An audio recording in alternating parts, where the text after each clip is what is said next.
In the last video, we left off with the Tailscale cluster running Kubernetes and Tailscale on 4 bare metal nodes scattered about my house. In this video, we're going to extend it from 4 to 6 nodes using an Amazon AWS EC2 instance as well as a Google Compute Engine VM that are going to look and feel exactly the same way as my bare metal nodes do, because Tailscale is going to handle all of our networking. Let's jump in. This one is a bit more involved, so I'm going to be kind of doing like hopping directly from the document back and forth here. So we're going to start off with AWS. So I've got this nice document for adding AWS VM. This is very similar to some of the steps in Kubernetes the hard way. I'm going to try to do it as quickly as we can here. What I want to do is I want to switch this to being on the bottom. Let's see. How can I do this? I don't want to move them left. I want to move them down.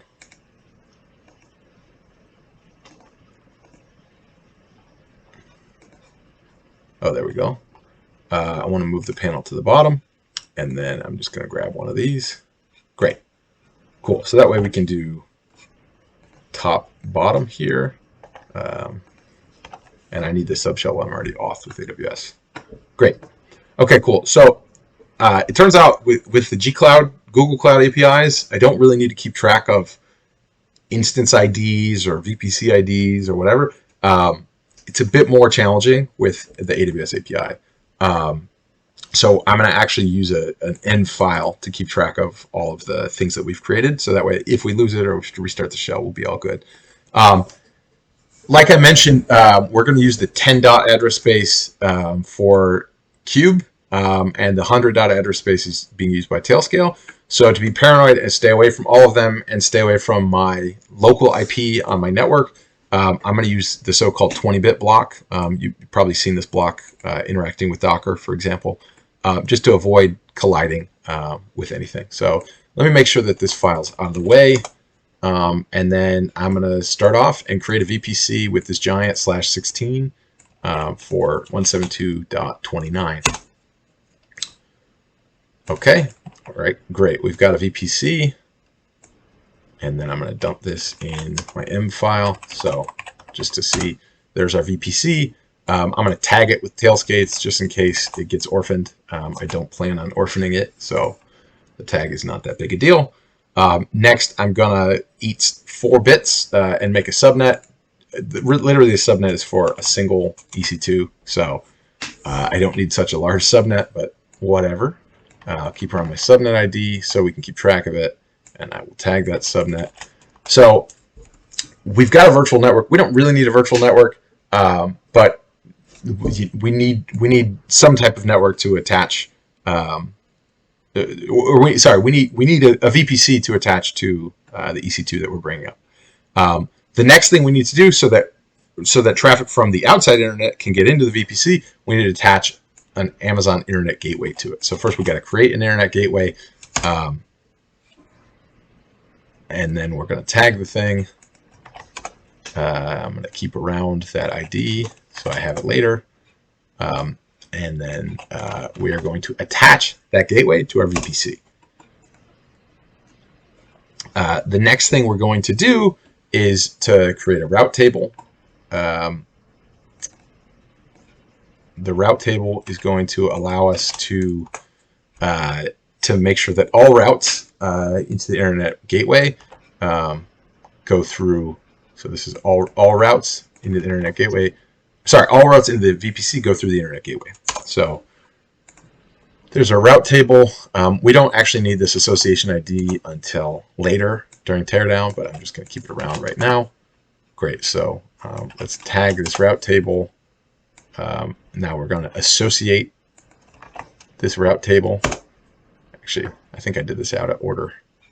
Let me do this again. Actually, let's see.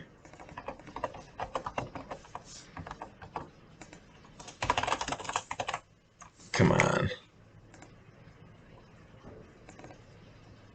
don't double click. We'll take you to the source. All right, yeah, so route table association ID was empty. Try that again. I did this out of order. I gotta edit this. Great, there we go. So now I'll dump that in my env file.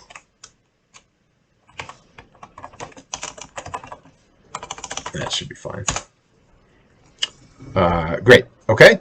And like I said, we want to create a route so that everything from the public internet goes through the internet gateway. Cool, so the next thing we need is a security group. So this security group, I'm gonna actually, essentially, it's only there so we can make it onto this EC2 from our machine. We're going to join the Tailscale tailnet, so it's not going to matter eventually, but for now we need to be able to reach it because it's just going to be a bare metal machine. It won't know anything about our tailnet. So I'm going to add a security group. This is just a bare security group for now, nothing in it. And then I'm going to tag it again, just like everything else. I don't want to put my public IP on here, but just know checkip.amazon.aws.com will do that. So what I'm doing here is I'm allowing TCP traffic in on port 22. That's for SSH. I'm attaching this rule to the existing security group. It's for ingress, and it's a /32, so it's exactly matching the IP4 address for my house. And then I'm going to keep track of the rule ID. Okay, so let's store that. And let's create tags. So to actually SSH on the machine, it's quite different, the Amazon experience versus the Google experience, but I'm going to create a key pair. I'm going to throw it away later, key pair called tailsk8s. This is so I don't have to mix and match private keys that are already on this machine with private keys in AWS. So I've got a key pair called tailsk8s. And I'm going to make sure that it's read-only just for me. I'm going to keep around that public key just in case I need it. I don't think I'll need it, but just in case. You may have noticed I went from blue to red. That's because I have untracked files now. It's these tailsk8s files. Let me just sort that out right now, actually. There we go.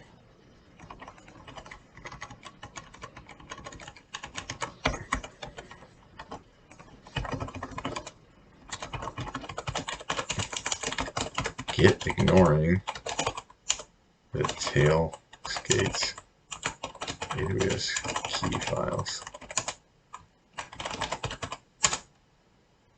Great, cool. So now we're back to blue. It's pleasing to the eyes. Okay, so right before creating the instance, I actually need an image ID. This is handled on the Google side with image families. A little less straightforward on the Amazon side, but not that big a deal. Notice I got some image ID. It's just an opaque AMI, but this account is the canonical account, the company that manages Ubuntu, and I'm just saying I want some Ubuntu 2004. I'm using x86 here. We could try to use ARM, but all the machines I have are x86. Not necessarily worth going beyond that. Great, so now it's time to actually make the machine. So I've got a Tailscale device name. I would recommend using a T3 micro. I'm going to use a T3.medium right now just to speed things up, make it a little beefier machine. But a T3.micro is enough for just toying around. Though with caveat there that since it is a little low on RAM, kubeadmin may throw a fit about certain pieces. So we're going to create this instance. It's going to take a little bit of time for the instance to actually come up. So I'm going to talk about it as this is coming up. Decently straightforward. We're attaching. We're specifying we want our instance type, which I didn't use a T3 micro, I used a T3 medium. We've got a security group. This image ID we just created. We want a public IP address for it so that we can reach it from here. We're using the tailsk8s key that we just generated. We're associating our subnet with it. We're not doing much with the local disk. And then we want back the instance ID, which is what what I kept track of. So this is a quick a note here about the RAM that I mentioned. We should wait until this thing is up, but let's see if there's actually a public IP address for the instance. This needs editing.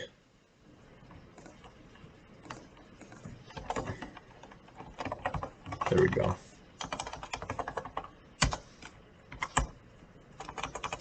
Great, so we've got a public IP, and now I should be able to SSH using my Tailscale8s key that I just generated, and the Ubuntu user. So it's a machine I've never seen before.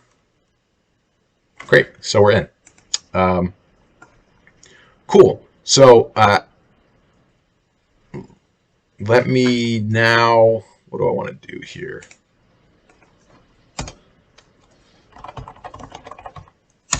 All right, so I just wanted to get that public IP available. So we already mentioned we've got this extra authorized keys. Let's make sure that we've got a Tailscale auth key ready to go. We do. Great. So we'll keep our authorized keys file name and our auth key file name. Then we're going to securely copy both of those files, a bootstrap file, and then the bring up script for new machine. So we're going to bring them over and we're going to run them. And then while they're running, we'll talk about them. So first, let's copy them over. Since I've just committed this one-off key, I want to make sure I delete it so it doesn't accidentally get reused. And then I'm going to head over back to my SSH session. Same thing. On this machine, I need to specify the device name I want. You can see here the host name on Amazon is just the private IP. That doesn't tell us much, but we actually want the host name to be the Tailscale device name to make it easier to do Tailscale-y things. So I'm going to run Bootstrap Cloud Provider with the Tailscale device name. So we should be able to see here my authorized keys now contains this suspicious hawking public key. So we're good to go there. We can now connect without the Amazon provided key, and our host name is also changed. So also worth noting here, we don't want to connect over the public IP. We want to connect over the Tailscale IP, and in fact, we want to make it impossible to connect. So that's what we're actually going to do. Let me make sure that this is still there. What else do we put here? New machine, great. So now I'm going to run new machine.sh with this key. And that will take a bit of time. So let's talk about what the Bootstrap Cloud Provider script does. So it's similar to the Bootstrap script on the other machine, but it's slightly different. So on the bare metal machines, that is. So I'm using hostname cuddle to set the host name, and then I'm just adding the authorized keys. And we already vetted that there were the authorized keys that we wanted. Once this thing gets to the step to authorize the machine, I'm going to actually run the authorized script. So let me make sure I got my Tailscale device name in my other shell over here. Tailscale device name. And then I'm not going to use the Linux binary. I'm going to use the Windows binary, which I could do in WSL, and it'll actually communicate directly on the Windows side of the house.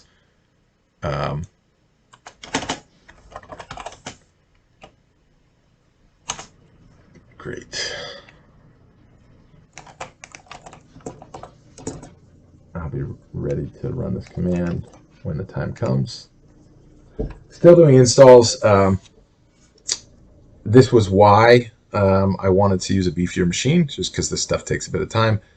In general, you probably wouldn't do it this way. You'd probably have a pre-built image that you could just use and not have to do this. Great. So we ran Tailscale up with our auth key. It's time to authorize the machine. Already got the script ready to go to authorize the machine. All good. It's been authorized. And similarly, we got this debug output to see what it actually did.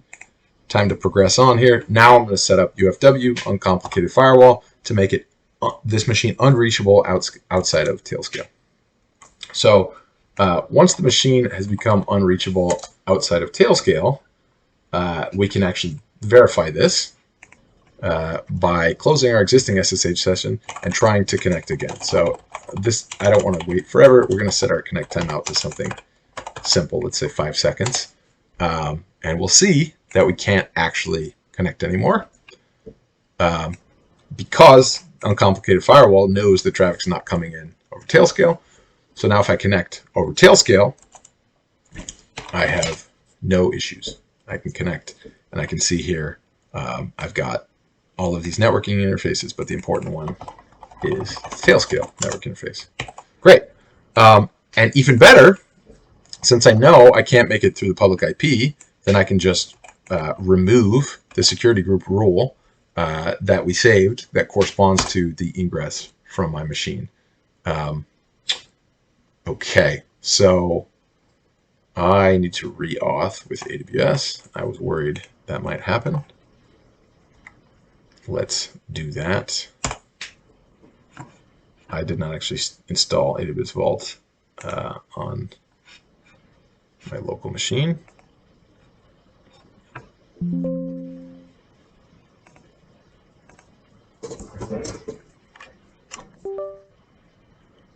Plug in my YubiKey here.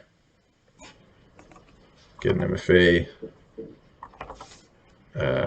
token.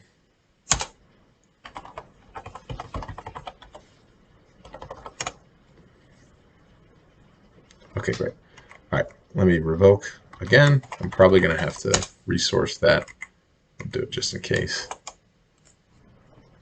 Awesome. So we've got that revoked. And let's, to be extra double sure, make sure our Tailscale device name, which is no longer in our shell, let me go grab that. Make sure we can SSH over Tailscale. And we can. Even though there's literally no ingress into this machine from the public internet, we can still connect over Tailscale. Thank you, Tailscale. This is about as secure as we could hope for. Great.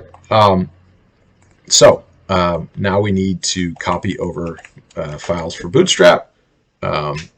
Luckily, I've got everything. I could just copy paste here.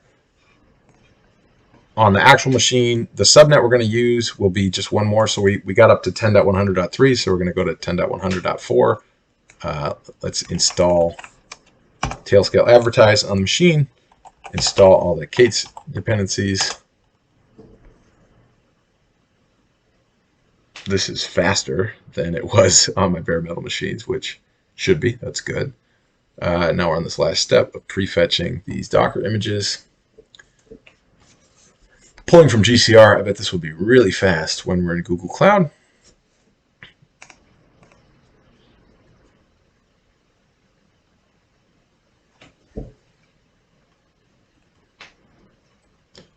Okay, get rid of that script. Not that we really need to because the machine is going down, but we're running the same control plane join script. There's literally nothing different about it than when we ran it in our bare metal setup. I'm a little paranoid about escaping with these funny characters.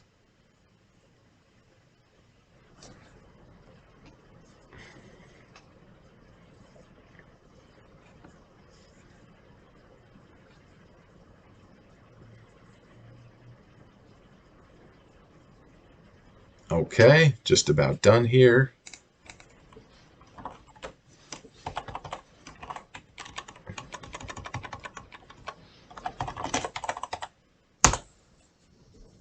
The node is not quite added yet. Since it's a control plane node, we've got to go on Nice McClintock and add it. Okay, so what did we call it? We called it Interesting Jang.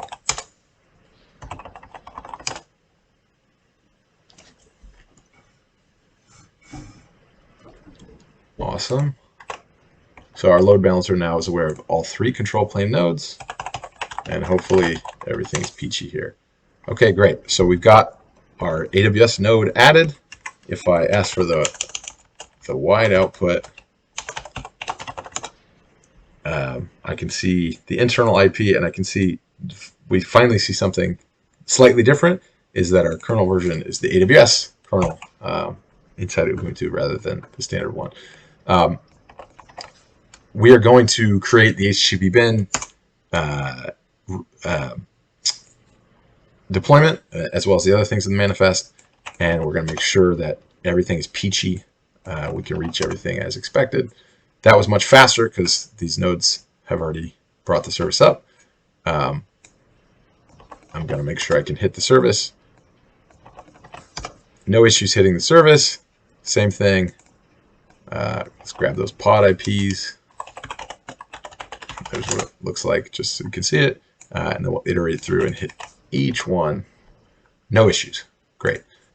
So I'm going to bring this down just so we're not wasting resources, and then we'll bring it back up after we get the last one in place. So we already updated the load balancer, so we should be good to go. So the next thing we want to do is move on to Google Cloud. So we've got a hybrid bare metal AWS cluster, so we might as well make it hybrid dual cloud. This is the same kind of story. I will try to go through this as fast as I can since we've already seen a lot of these pieces. I'm going to create I'm going to create a network, which is essentially like creating VPC. Google does use the term VPC, so I'm not really sure why the gcloud compute command just calls it a network. After that network gets created, I'm going to add a subnet. This is the same subnet that we added within our VPC. We never actually mentioned the /16 equivalent of this. It doesn't matter because they're in completely different clouds, and they're not going to touch any of our virtualized address spaces that we're dealing with within Tailscale. So nothing going on there. I'm going to make sure my jump host public IP is around. Again, similarly, port 22 is for SSH, so I'm going to allow traffic in to my tailsk8s network from my public IP. And again, we'll delete this very soon. Our device name is going to be agitated Feistel. I would recommend something small just to save on money if you're messing around. Again, to speed things up, I'm going to use a larger instance. E2 standard 2 is what Kelsey uses in Kubernetes the hard way. So now create agitated Feistel. Like I said, I'm using just the Ubuntu 2004 image family from the Ubuntu OS Cloud project. Got standard scopes associated, got this subnet, and I've got it tagged. I'm going to pull this thing until it's done. It should be running. Great. So we've got an internal IP. We've got the name we expect, and we've got the external IP that we're going to hit it with.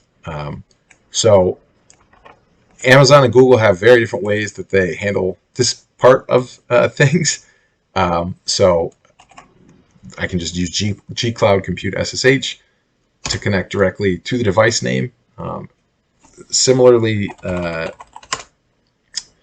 different SSH agent. That's fun. Similarly, different from Amazon. My host name is actually the host name I already want. But I don't have my local SSH keys, which will be really crucial when I'm SSHing over the tailnet, because gcloud compute SSH won't know what to do there. So let me make sure this file exists before I go to try to use it. Great. So we've got a key in there for actually joining. We will use gcloud compute SCP to securely copy the set of files we need for Bootstrap. Again, the SSH. Oh, I've already authed and it cached an SSH agent. Thanks, gcloud. Again, want to make sure I don't try to reuse that thing. Let's SSH onto this machine and first do the cloud provider Bootstrap, and then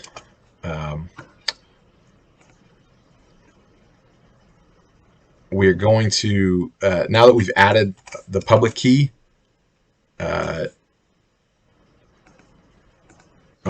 I need to switch up the Tailscale device name. There we go. It was set still for AWS in this other subshell. Okay, let me grab that public IP. The public IP should be the one we saw previously. Let's sanity check that.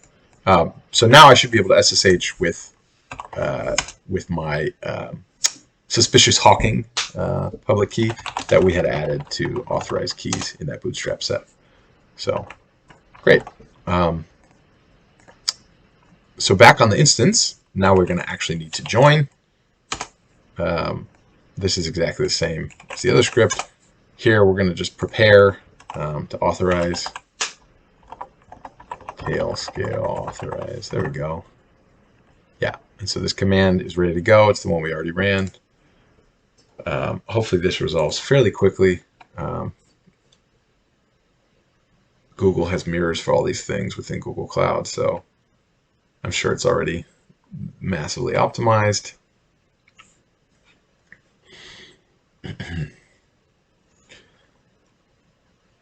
Same story here as in with AWS. You'd probably, if you were going to do this in a production-y kind of way, you'd want to pre-create these images with everything installed. But we really just wanted to use the same new machine.sh for our bare metal as well as for our cloud machines. That's not to say you couldn't use Packer or something else to just run new machine.sh while creating an image. But again, this is a demonstration, not for full-on production. Okay, hopefully getting pretty close here. Processing triggers for ManDB takes forever on the E2. What was it? E2 Micro, the smallest instance. Yeah, E2 Micro. So I'm happy I'm using the E2 Standard 2 here. Be slightly bigger.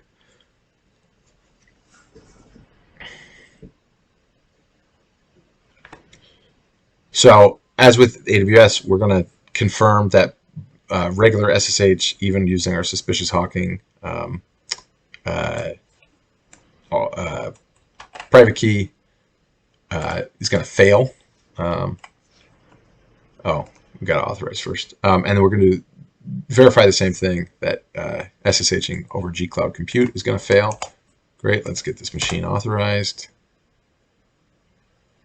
Great. Authorized. Yes, please turn on UFW. So if I try to G-Cloud Compute SSH, let's make that timeout go down to 5 seconds. It should fail. Same issue over here.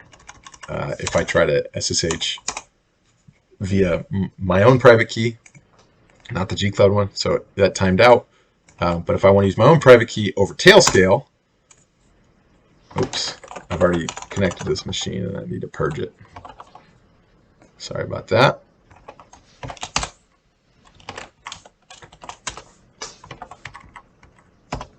If I do over Tailscale, I can get in, no issues. We see here this guy timed out as well, as expected. And same with an Amazon, I'm going to remove the allow external firewall rule. And even though this thing is not reachable from the public internet, I'm still able to connect over SSH in Tailscale. Great. So now on to the next. We're going to join. We're going to add a worker node here, not a control plane node. And we're going to do essentially the same setup. Got to install Tailscale advertise. Got to run k8s install, and then we're going to join. We've made our way, since there's 5 machines, we advertised 0 through 4, so now we're on to 10.100.5. I was expecting this to be faster than in AWS because GCR is in GCP, but it's about the same speed. These must be big images. Great. Cool. So let's join 10.100.5.0/24. Here we don't have to worry about the load balancer because this is not a control plane node. It's just a worker. Hopefully this is moderately faster, but we can poke at kubectl get nodes, see if and when it shows up. Agitated Feistel should show up at the beginning of this alphabetical list. Okay, there it showed up, but it's not ready yet. And now it's ready. Awesome. Cool. We are in business here.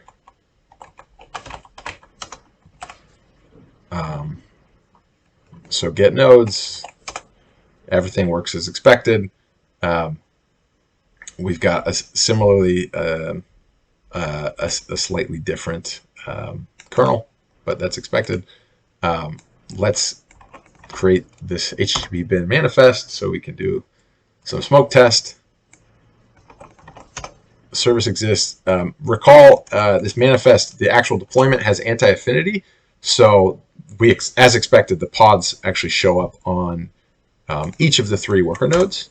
The Docker pull hasn't happened yet on this machine, obviously. Great. So we see each of our subnets represented.